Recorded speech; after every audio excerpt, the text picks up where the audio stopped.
Hi, kiddos. Well, I think this is going to be our last story for this school year, which makes me sad that I can't read it to you in person, but I'm sure looking forward to seeing you guys this summer, and I'm sure looking forward to when we get back together next school year.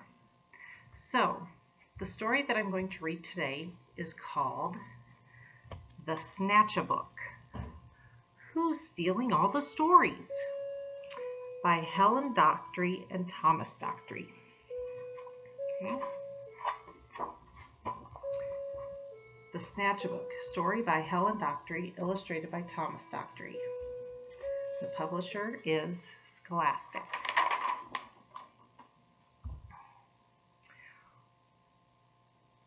One dark, dark night in Burrow Down, a rabbit named Eliza Brown found a book and settled down when a Snatchabook flew into town.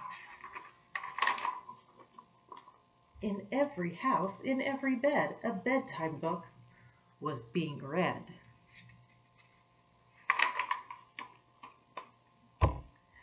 The tales of dragons spitting flames, witches playing spooky games, pirates on the seven seas, princesses trying to sleep on peas. And every child in every bed listened hard to each word said. You can tell it's a paperback book. It makes more noise whenever we turn the pages. Eliza Brown, at number 3, was reading quite contentedly. Her curtains opened just a chink. She barely had a chance to blink. Her storybook just disappeared. Eliza found that very weird. See, out it flew.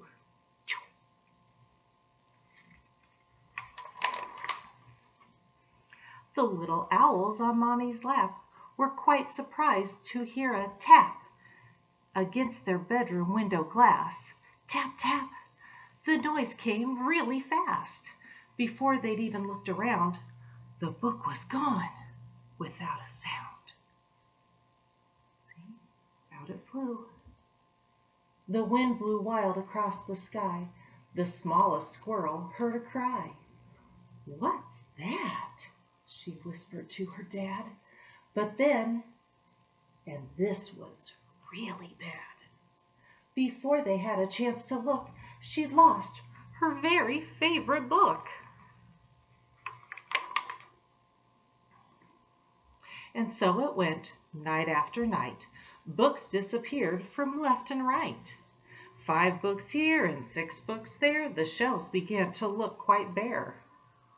In Burrow Down, the rumor spread of book thieves under every bed. Eliza Brown, at number 3, was keen to solve the mystery. She planned one night to lie in wait and use a pile of books as bait. Long hours passed without a peep. She'd nearly fallen fast asleep when suddenly Eliza heard a flap of wings. A bat? A bird? Eliza saw a shadow loom, enormous, right across her room. What kind of monster could it be? Eliza thought, "You don't scare me." And yet her heart was beating fast. She'd have to face the thief at last. She's probably a little bit scared, huh? But she knew she had to do it to save.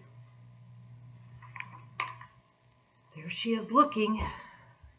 She threw the window open wide. She shouted to the thing outside, "Stop stealing all our books! Right now! Just give them back! I don't care how!"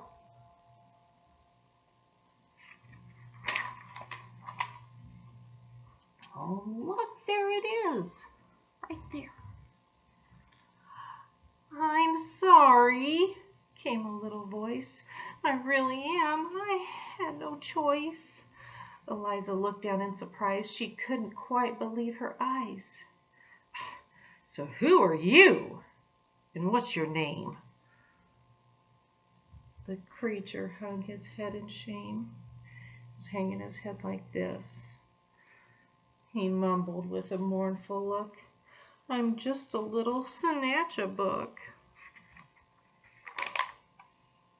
Eliza nodded solemnly. She sat the creature on her knee. "You can't just come and help yourself to every book on every shelf."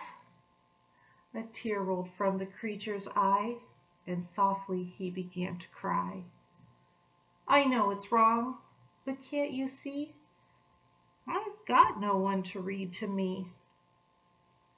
Eliza sighed. Oh, he looked so sad.